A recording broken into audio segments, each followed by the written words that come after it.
Welcome back, everybody. It's your time to EdUp on the EdUp Experience podcast, where we make education your business. The fact that I can get through that intro, of course, Dr. Joe Salucio here, is a miracle considering all the episodes we've done today talking to amazing people in and across higher education here at Jenzabar Jam 2023.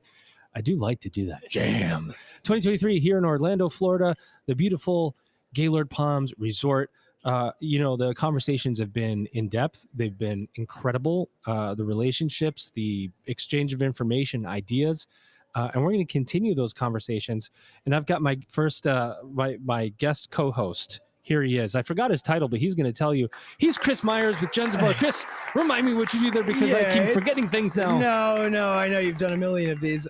Glad to be back. First of all, I'm a product manager for Santos. Yeah, for the Santos product, and we're going to talk about Santos, and we're going to do that with my guest's last name. I looked at it and I was like, wait, his last name can't be Santos. It's not. It's close. He's El Santos. He's associate director of IT at Mid-America Baptist Theological Seminary. What's going on? How are you? Oh, doing really good. Enjoying the conference. I'm getting a little tongue-tied. I'm noticing that my words are, because I've done so many conversations. But Chris is going to take over right now. No, he's not. Oh, you want to take over, Chris? No, please no. Al, tell us a little bit about Mid-America Baptist Theological Seminary. Do you call it anything for short? You say the name out all the time? We just pretty much say Mid-America. Mid-America. Yeah. Where's Mid-America? Tell us who you serve, how you serve them. Sure. We're at Memphis, Tennessee, home of great barbecue, if you ever get to Memphis. It is great barbecue. And excellent. Definitely. And so we basically we train the next generation of leaders, Christian leaders, pastors, missionaries, biblical counselors, and so on. And we average anywhere between 200 to 250 students. And it's from all different ranges. You know, you have people that's coming out of high school going into college, and we also have some people that are also been in the workforce for a while, but also rethinking about their next phase in life or like what they want to do later on. So we get different ages going to the seminary. You know, one of the conversations in higher education today is that religiously affiliated institutions are having a little bit of trouble with their enrollment. And whether that's true or not, one of the things that is true is that you need data and you need a good system. You're using Santos. What is that doing for you in terms of information, in terms of data to help you with your efforts? Why that product? That's one of the great things about Santos is because it is data rich. It has a lot of that information for not just our current students, but alumni as well. And one of the things that we do want to do more is leverage a lot of that information. I know there's Query Builder 1, Query Builder 2, and iZenda. So we need to do a better job of really leveraging the data that's in there, because I think we can probably do a lot more decision making having a lot of that information. Now, granted, iZenda does have a lot of capabilities to let you do that, but you also have to be a good report writer. Like you said, Elvin, a while ago, you got to have the right questions to get the right information. Elvin said something of consequence. Yeah. For those that are listening right now, when you're saying iZenda, Chris, give us a little bit. Give us a little bit of insights when you're talking Query 1, Query 2, iZenda. If somebody's listening and goes, okay, I'm thinking about Jenzabar. Yeah. What is he talking about? What's Al? Well, he's waxing poetic over there, but he is. These reporting is one of the most commonly sought after features in Santos. I think we could both agree on that. And we have ad hoc reporting tools, and we have inbuilt reporting tools that we developed ourselves to make things as easy as possible for staff sizes that are really small, that need a point and click, get some simple data. And then we have more powerful tools. iZenda is a powerful tool. Bold BI, which was just announced today by Les and Jeff, that will be coming to Santos too, and hopefully will be the replacement for iZenda. It does a lot of the same things, just better. And it's a way to get that business intelligence, that analytics, without going overboard. There's obviously products that do even more, but this gets you that those data-driven decisions, the data that you need to make those data-driven decisions. And that's what I'm sure you want, just like everybody wants. Oh, most nowadays. Definitely. Yeah, exactly. We all want data. We want data to make good decisions. But data, it's funny because I know you moved from hosted to SaaS, right? And data. They say there's an old saying, you've heard it, garbage in, garbage out when it comes to data. If you don't have clean data and you don't move it in the right way and you don't cycle it, when you push it to the other system that you're moving to, whether it's moving from moving into the cloud or moving from system to system, you end up with something that doesn't tell you what you need it to tell you. How important is data management and clean data as you move from systems, as you move from different usages? Oh, it's very important in accuracy, especially for a lot of our students that we try to keep track of. So especially for like alumni that has moved on, and we try to keep track of them and keep in contact with them as well, because there's opportunity for those people that if they graduated with either a bachelor's or a master's, they might want to come back Right. and how do other graduate studies. So the information is really, really crucial and critical to keep track of our students in terms of not just where they're at currently, but as well as in terms of what they're doing with the what they've learned with us. Are they serving in churches? Are they doing with what they came to Mid-America to learn? So those are very important for us to have that information.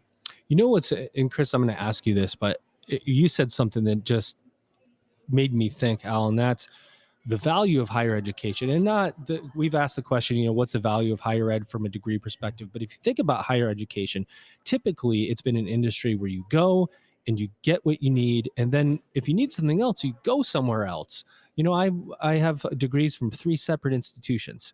And I think about, like, why didn't they engage me to get my graduate degree at the institution when I got my undergrad? I don't ever remember getting an email or a contact to come back and get my master's there. And from when I graduated my master's, they had doctoral programs. I don't remember ever being engaged to get my doctoral degree from where I got my master's. So there's this brand loyalty issue that we are wrestling with. Can Santos help with that, in terms of email campaigns, in terms of contact cadences? Is this a forgotten about part of higher ed that we just don't engage the audiences that we should be? That's a very interesting way of asking that question. I hadn't actually thought about it that way, but yeah. I mean, it is interesting that colleges, don't reach out more Isn't it strange? It is, because if you went to some place, you especially coming out of high school, I chose the place I went for particular reasons. I obviously like the culture there, and if I enjoyed my experience, I might want to come back. Right? Why wouldn't you? You buy something from the same store a couple of times, right? But why don't you go back for a degree from the same place? It's really strange phenomenon. It actually is, especially if they have what you're looking for. But maybe it is just because, out of sight, out of mind, people contacting you and you go with that school. So we do. It's probably the second most requested thing in Santos, which is communication management, ways to reach out, whether that's on the onboarding side or the outboarding side of the situation. Yes, we have tools in Santos that allow you to. We have free tools that allow you to set up communication plans, but also we integrate with other tools that can do some more high leverage stuff in terms of CRMs. To really take that to the next level. Al, do you think about that? Because one way to solve some of the enrollment challenges is to keep the students that you have coming back for the degrees that you offer, right? That's correct. Yeah. How do you approach that with your students? Is it engagement from level to level? I mean, can you talk about a little bit about the strategy? Yeah, and I'm not familiar in terms of what some of the other outreach that our advancement team does and others. We definitely do try as best as we can to continue to be connected with our alumni and keep our alumni updated with what's going on with Mid-America. What are the different events that are happening? What are the different things that are occurring on the campus? But however, what decisions people make to go over one university or seminary or another, I don't know what the reasons are for that. You don't have the answer, Al. I thought you would be able to answer. We were solving things Give here me a today. direct answer. No, let's talk about technology and its place in higher education decision making, right? If you're in an institution and you don't have IT representatives at your decision making table, what does that say? And why is it important to include someone from technology, no matter what the decision is? What's going on at your institution? How have you integrated IT at the table? Well, I mean, nowadays, especially in the world that we live in, right? It has to be at the forefront of the decision making as well. All of us experienced what happened with COVID, and everybody was at home all of a sudden, work and school, and now you had to rely on technology to remain connected and also learn in that way. But even before then, the great thing that our school did was really establish that online presence before then. So when that happened with COVID 2 years ago, we weren't scrambling like some other institutions where we already had things in place. So it was more just a transition. Yeah. It's definitely key, especially today with just we have a lot of students that are remote.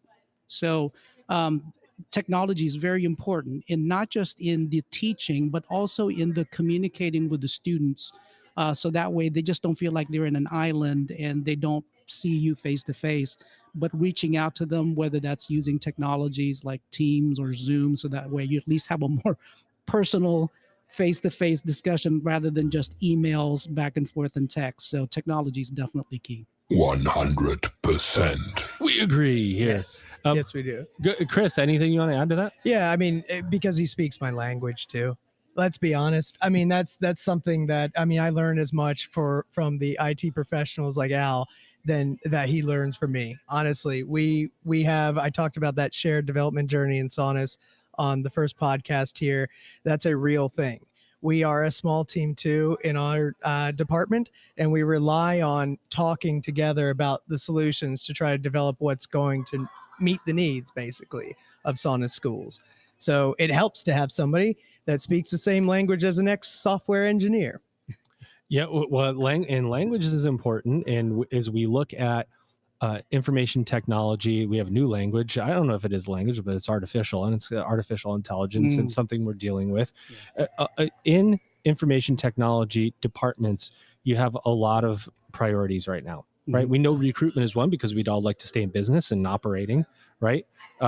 Student data protection is becoming like, it's not that it wasn't important before, but you got very heavy regulations So much coming. more. Right, so much more GLBA and GDPR and all the other Gs that are coming.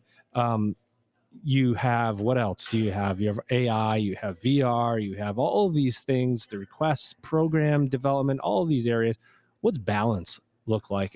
Nobody can ever answer this for me in a way that it only makes sense for the person who answers it. But how do you balance the competing priorities of an IT department? Oh my goodness, I don't know if I'll be able to answer it like anybody else did, but I think for us, it really is the needs of what our seminary stands for and what we're trying to offer, which is churches need pastors. Yes. And so primarily what we're looking for are the individuals. So I think probably the recruitment aspect of it is very important to make sure that we are able to educate and train these young Christian leaders, whether it's in a pastorate or in mission fields or in biblical counseling.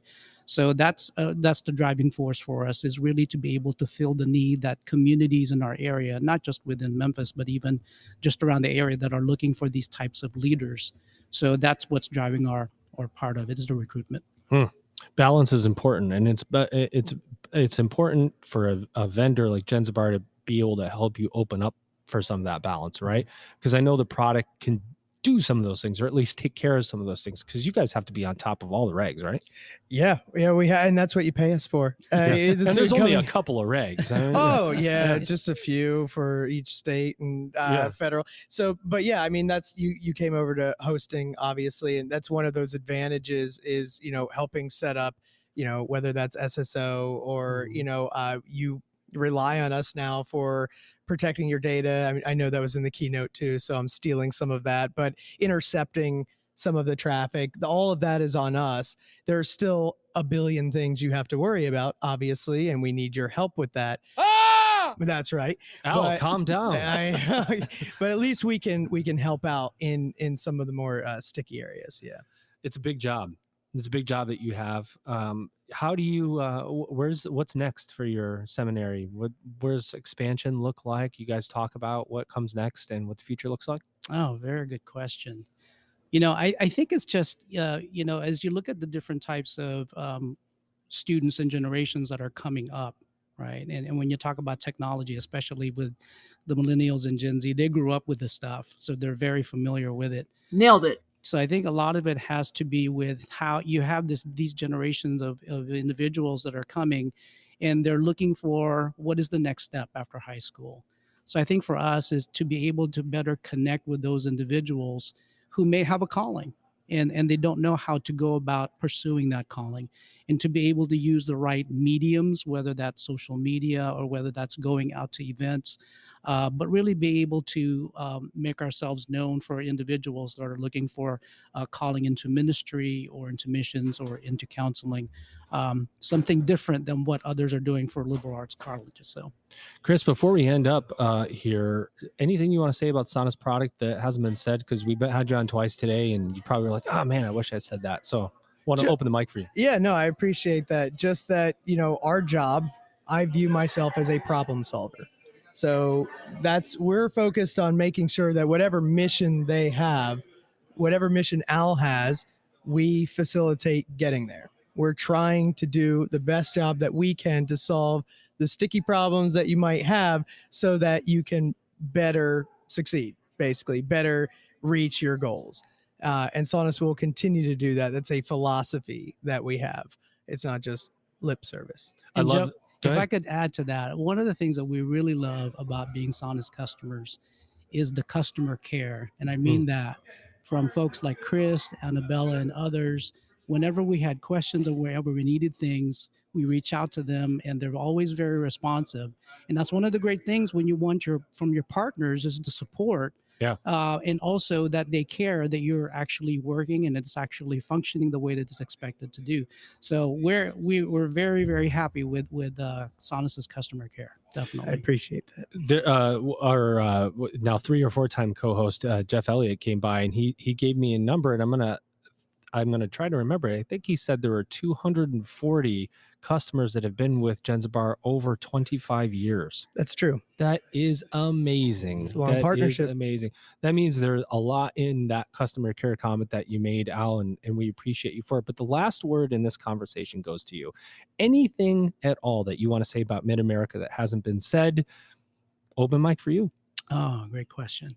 Well, definitely. I think for others that are looking not just for good education, but if they are searching in terms of, I feel like I have a higher calling, or I feel like I want to serve in a capacity that is, whether that would be, like I said, as a pastor, as a Christian leader, as a missionary, as a biblical counselor. And if you're looking for an institution that is conservative and Bible-based, that's Mid-America. And obviously, like I said, there's great barbecue in Memphis if you want to relocate. Doesn't hurt. We like that. Bullseye. We like good barbecue. And because of technology, we're able to be available online and be able to be reached by students. We got students from Africa. We got students from Bangladesh. We got students from other areas that are able to get that education when they're not able to get it locally in their area. So if anyone's interested in serving in that capacity, definitely Mid-America is there.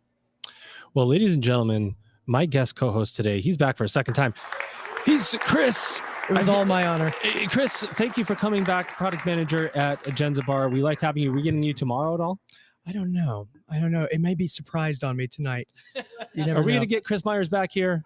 All right. Okay. We got to probably from the decision maker, the main Thanks, decision maker. Shout out to Helen, by the way. I will say that Helen has organized us, and this is happening live here on the EdUp Experience. Helen is organizing us in a way that we have never been organized before. Isn't that the truth, Elvin Freitas? Yes, amen. Yes, amen to that. Thank you, Helen, for all your amazing work.